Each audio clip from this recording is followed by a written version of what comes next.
Assalamualaikum warahmatullahi wabarakatuh. Perkenalkan, nama saya Sania Dina Rahmatika dari kelompok 6. Saya akan mempresentasikan makalah dari mata kuliah Kaidah Fikih yang berjudul Kaidah Asasi Al-Masyaqqah Tajlibu Taisir.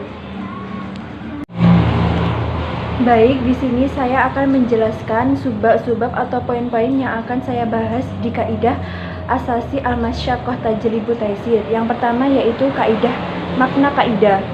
Makna kaidah ini sangat jelas, yaitu bahwa di antara kaidah yang dalam syariat Islam yang mulia adalah kemudahan. Sebab seluruh syariat Islam adalah mudah. Jika ada kesulitan seperti sakit, safar, dan sebagainya, maka Islam akan menambah kemudahan tersebut dengan memberikan rukhsah, yaitu keringanan. Yang kedua saya akan bahas yaitu dasar kaidah. Dasar kaidah di sini ada dari Al-Qur'an dan dari hadis. Dari Al-Qur'an yang berbunyi Bismillahirrahmanirrahim. Yuridullahu bikum yusra wa la bikum usra. Yang artinya Allah menghendaki kemudahan bagimu dan tidak menghendaki kesukaran bagimu. Surat An-Nisa ayat 185. Yang selanjutnya dalil hadis yang berbunyi innad dina yusra, yang artinya sesungguhnya agama itu mudah. Hadis riwayat Bukhari ayat 39. Baik, selanjutnya saya akan menjelaskan pengertian masyaqqah. Al-masyaqqah secara etimologi itu yaitu at-ta'ab, yaitu kelelahan, kepayahan, kesulitan, dan kesukaran. Sedangkan at-taisir yaitu secara etimologi berarti kemudahan. Jadi, makna kaidah tersebut adalah kesulitan yang menyebabkan adanya kemudahan. Selanjutnya, saya akan bahas kualifikasi dan sebab-sebab masyaqqah.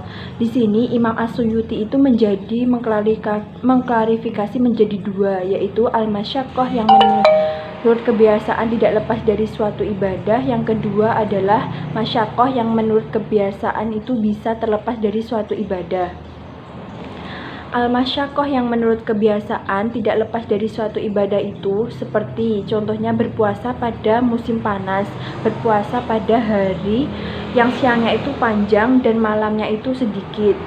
Masyaqqah itu tidak dapat mendapat keringanan dalam ibadah karena masyaqqah tersebut bersifatnya itu wajar. Yang kedua adalah masyaqqah yang menurut kebiasaan bisa terlepas dari suatu ibadah itu diklarifikasi menjadi 3 bagian. Yang pertama yaitu al-masyaqqah al-azimah, yang artinya kesulitan yang sangat berat, contohnya kekhawatiran akan hilangnya nyawa atau terputusnya anggota tubuh. Yang kedua yaitu al-masyaqqah al-mutawasithah, yaitu kesulitan yang pertengahan, contohnya itu sebagaimana sakit gigi, sakit perut, sakit kepala. Dan yang ketiga yaitu al-masyaqqah al-khafifah, yaitu kesulitan yang ringan. Di sini itu seperti terasa lapar pada puasa, terasa capek pada waktu tawaf dan sa'i. Kemudian untuk masyaqqah seperti ini itu ditanggulangi dengan mudah sekali, yaitu bersabar dalam ibadah. Selanjutnya saya akan membahas tentang rukhsah. Rukhsah itu secara bahasa berarti keringanan, kemudahan. Lalu secara istilah itu beberapa definisi yang memberikan oleh ulama usul, diantaranya yaitu menurut ulama Syafi'iyah rukhsah itu fi kitabit tabiti 'alal khilafati din riwadi. Yang kedua yaitu menurut Al-Tufi rukhsah adalah ma sabata 'alal khilafi dalili syai'in lima'id raji'i. Lalu dari dua definisi di atas dapat dipahami bahwa rukhsah adalah ketetapan secara kuli. Rukhsah lebih bermakna adanya pengecualian dari hukum-hukum yang ditetapkan secara global dan berlaku secara umum. Selanjutnya saya di sini akan menjelaskan bentuk-bentuk rukhsah. Bentuk rukhsah di sini ada 7, di antaranya yaitu rukhsah yang berbentuk menggugurkan kewajiban, yaitu taklifi ishaq. Contohnya adalah boleh meninggalkan sholat Jumat. Yang kedua adalah rukhsah yang berupa pengguguran kuantitas pekerjaan, yaitu takfif tanhik, yaitu contohnya kebolehan mengqasar sholat sebagaimana musafir.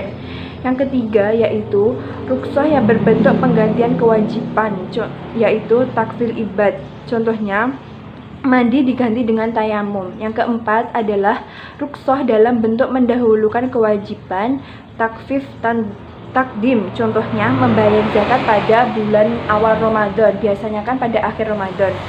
Yang kelima yaitu rukhsah berupa penundaan kewajiban, yaitu takfif takhir. Contohnya melaksanakan sholat zuhur pada waktu sholat asar.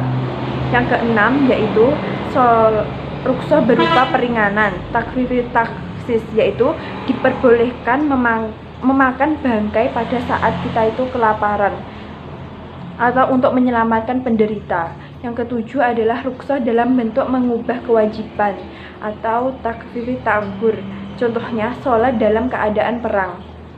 Selanjutnya di sini saya akan membahas tentang objek rukhsah. Objek rukhsah itu di sini ada 7. Salah satu di antaranya adalah sedang perjalanan, as-safar, keadaan sakit, keadaan terpaksa, lupa, an-nisyam, ketidaktahuan, al-jahal, kesulitan umum al-balwa. Yang terakhir adalah kekurangan, an-naqs.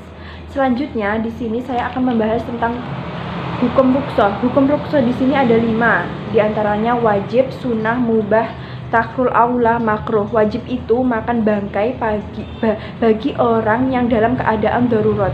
Yang kedua yaitu sunnah. Sunnah itu mengkhosor sholat ketika safar. Yang ketiga yaitu mubah. Contohnya akad salam, akad ijarah. Yang keempat adalah takrul aula atau khilaful aula, yaitu mengusap khauf. Yang terakhir makruh. Makruh itu mengkhosor sholat ketika berpergian kurang 3 marhalah. Yang terakhir saya akan membahas kaidah turunan dan contoh penerapan kaidah dalam kasus.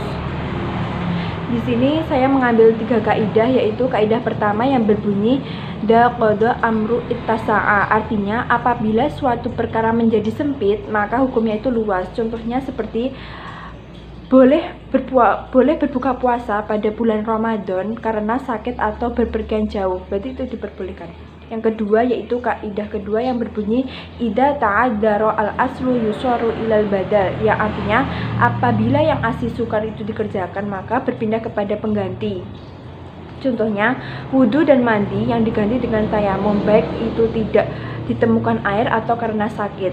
Yang ketiga, kaidah yang ketiga berbunyi malayuminu at-tahuru minhu ma'fuwu anhu, artinya sesuatu yang tidak boleh dihindari maka dimanfaatkan. Contohnya bila ada darah pada pakaian yang sulit untuk dibersihkan atau dicuci maka itu dimaafkan. Demikian presentasi dari saya, kurang lebihnya saya mohon maaf. Semoga dari materi tersebut bisa menambah wawasan dan bermanfaat. Sekian dari saya, wallahu muwaffiq ila aqwamit thoriq. Summa wassalamualaikum warahmatullahi wabarakatuh.